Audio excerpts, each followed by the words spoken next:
Samajwadi party और Bharatiya Janata party के विधायकों में आज सदन में गहमागहमी हुई। स्वास्थ्य विभाग की चर्चा हो रही थी, उसके बाद सत्ता पक्ष और विपक्ष के बीच आरोप प्रत्यारोप हुआ। उसके बाद अतुल प्रधान का बाकी सत्र के लिए निष्कासन हो गया। सदन अनिश्चितकालीन के लिए स्थगित कर दी गई। किन मुद्दों पर आखिर बहस हुई, हमारे साथ बातचीत करने के लिए पंकज मलिक जी हैं।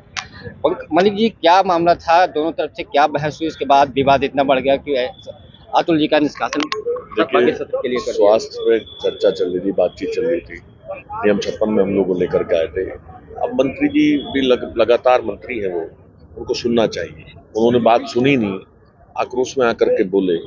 और एक तरीके से देखिए कि हमारे नेता प्रतिपक्ष आदरणीय माता प्रसाद पांडे जी, जो 2 बार स्पीकर की कुर्सी को भी सुशोभित कर चुके हैं, वहाँ स्पीकर भी रहे हैं, बहुत सीनियर आदमी, और अभी नेता प्रतिपक्ष हैं, यानी पूरे विपक्ष की आवाज उठाने वाले प्रथम नेता हैं सदन के अंदर।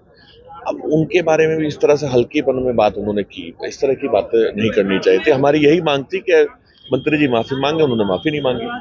यही मांग थी। अच्छा, हम लोग विपक्ष के लोग हैं, हम यहाँ आए तो सदन में हम लोग, जनता की समस्या है, व्यक्तिगत लड़ाई तो हमारी है नहीं, जनता की लड़ाई लड़ने के लिए आए हैं। और स्वास्थ्य में कितना बड़ा घोटाला है, अभी एक मंत्री पर और आरोप लगाए गए। तो स्पष्ट तो करना चाहिए ना सरकार को। सदन में वाद विवाद होगा तभी तो उत्तर प्रदेश अच्छी राह पे चलेगा, नहीं चलेगा? बताइए, कोई भी बात होगी, अगर चर्चा नहीं होगी तो नतीजा कैसे निकलेगा?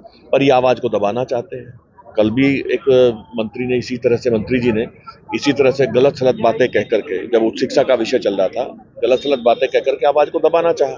लेकिन विपक्ष के लोग हैं, हम दबेंगे नहीं। जनता ने चुन करके भेजा है, उनकी जिम्मेदारियों पर खरा उतरने का काम हम लोग यहाँ करेंगे, और ये लड़ाई हमारी जारी रहेगी। ऐसा क्या एलओपी कह दिया जिससे विवाद बढ़ गया? आप लोगों ने माफी मांगने की बात की, उधर से बातें बहुत की गई लेकिन माफी नहीं मांगी गई, उसके बाद सदन स्थगित कर दिया। तो वो, मैं खुद हमारे पिताजी के साथ एमएलए रहे हैं माता प्रसाद जी, वो बार बार उनको, इतने सीनियर आदमी माता प्रसाद जी, उनको माता बाबा इस तरह से बात कर रहे थे, गलत व्यवहार था और बहुत आपत्तिजनक बातें उन्होंने कही, उन्हें नहीं कहनी चाहिए। तो आज चूंकि मुख्यमंत्री आज ही नहीं, जब भी सदन में वो बोलते हैं तो आक्रोश में बोलते हैं, आवाज को अपनी आवाज से दबाना चाहते हैं, सामने वाले की आवाज को। ऐसे थोड़े ही सरकार में सवाल पूछ ना सके, ऐसे थोड़े प्रदेश में काम होगा। इसका मतलब ये बिल्कुल अहंकार के चलते दादागिरी करना चाहते हैं, विपक्ष की आवाज को दबाना चाहते हैं। सरकार स्पष्ट कर दे। कल क्या प्लान है? विवाद मतलब और बढ़ेगा सदन, क्योंकि मुख्यमंत्री को आज बोलना था, इम्पोर्टेंट नहीं था, लेकिन अब स्थगित कर दिया गया। देखिए, हमारी तरफ से लड़ाई जारी रहेगी। हम जनता की लड़ाई लड़ रहे हैं और ये लड़ाई लड़ते रहेंगे, बाकी पार्टी के नेता तय करेंगे। आपके पश्चिमी उत्तर प्रदेश में या पूर्वांचल में अब इन दिनों जो मंदिर को लेकर के, जो मस्जिद में सर्वे किया जा रहा है, फिर नई मंदिर आ रही है, उसको लेकर के मुख्यमंत्री ने 2 दिन पहले संभल की घटना या फिर बैराज की घटना को लेकर के सपा के नेताओं को उन्होंने इंगित किया, इशारा किया कि इसके दोषी हैं, उन्होंने उन्माद फैलाया। देखिए, और इनके पास कुछ है क्या? अब बता दो ना, कितने रोजगार दिए हैं? आप तो पत्रकार हैं, मैं आपसे पूछना चाहता हूँ, क्या आप लोग अपने आप को सुरक्षित मानते हैं? जहाँ तक मेरी जानकारी है, कोई जो पोर्टल वाले न्यूज चैनल हैं, कोई अगर सत्ता के विपक्ष की कोई बात करता है, सत्ता के खिलाफ कोई या कोई मामला उजागर करने का प्रयास करता है, तो उस पर दबाव बनाया जाता है। प्रिंट मीडिया तो इतनी परेशान है कि उन पर जबरदस्ती उनके ऐड बंद कर दिए जाते हैं, उन पर दबाव बनाया जाता है। कोई अपने आप को, यहाँ आजाद कोई नहीं है, लोकतंत्र के मायने इनके सामने जीरो हैं। ये पूरे दबाव बना करके अपना काम करना चाहते हैं, तभी तो चीजों को मोड़ रहे हैं। अब हिंदू मुसलमान की बात करते हैं, बार बार कब तक करेंगे? जिस नौजवान को हिंदू और मुसलमान के मामले में जेल भेजना चाहते हैं, दबाव बनाना चाहते हैं, वो इनसे रोजगार की बात कर रहा है, वो महिलाओं के सम्मान और सुरक्षा की बात कर रहा है, लेकिन इनके पास कोई जवाब ही नहीं। तो कहते जय श्री राम से दिक्कत होती है सपा को। नहीं, हमें कोई दिक्कत नहीं है।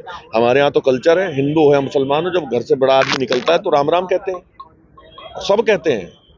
देखिए, हम लोग, हिंदुस्तान की संस्कृति है, हर जाति हर धर्म हर वर्ग के लोग रहते हैं और सब अपने अपने धर्मों का पालन करते हैं। लेकिन भारतीय जनता पार्टी की आज सरकार है, जो चाहे भी करें ना, वे कानून ले आए। अगर उन्हें किसी से कोई आपत्ति है, अगर परमानेंट बंद कर देना आवाज को, अगर वो कुछ करना चाहते हैं, मुद्दा क्यों बनाते हैं? वो सरकार उनकी है, सूबे में भी देश में भी, पता नहीं सिर्फ मुद्दा बना करके छोड़ना चाहते हैं।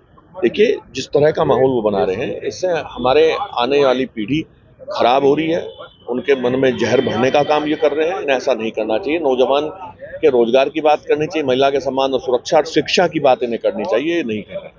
आपकी सहयोगी कांग्रेस आज प्रोटेस्ट कर रही थी, लगातार वो सरकार पे आरोप लगा रही, जनता की आवाज उठाना चाहते थे, आंदोलन करना चाहते थे, धरना देना चाहते थे, लेकिन उसको कुचला जा रहा है, लोगों को निकलने नहीं दिया जा रहा। हमारे नेताओं को मैंने बताया आपको, जब सदन में, जहाँ एक विधायक का पूरा अधिकार है, तेज बोल करके चिल्ला करके उनकी आवाज को दबाना चाहते हैं, तो सड़क पे क्यों नहीं करेंगे? सड़क पे भी कर रहे हैं। अब इन्हें तो कोई अच्छा लगेगा नहीं जो आवाज उठाएगा इनके खिलाफ, जो इनके घोटालों को उजागर करने का काम करेगा वो इन्हें भाएगा नहीं, इसीलिए कर रहे हैं। अहंकार है ये, और जनता आने वाले समय में इस अहंकार को तोड़ने का काम करेगी।